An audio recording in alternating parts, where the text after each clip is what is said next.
দেশের বৃহত্তম জয়পুরহাট চিনিকলে আখ মারাই শুরু হয়েছে। শুক্রবার বিকেলে দোয়া মাহফিলের পর আনুষ্ঠানিকভাবে এই কার্যক্রমের উদ্বোধন করা হয়েছে। এটি জয়পুরহাট চিনিকলের ৬২তম আখ মারাই মৌসুম।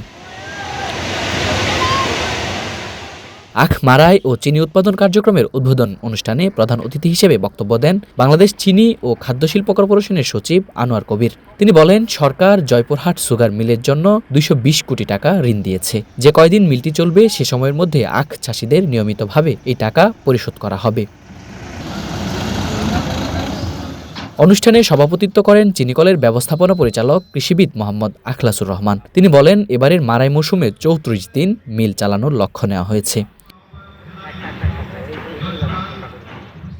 চলতি আখ মারাই মৌসুমে ৫৫,০০০ মেট্রিক টন আখ মারাইয়ের লক্ষ্যমাত্রা নির্ধারণ করা হয়েছে, আর চিনি উৎপাদনের লক্ষ্যমাত্রা ধরা হয়েছে ৩,০২৫ মেট্রিক টন।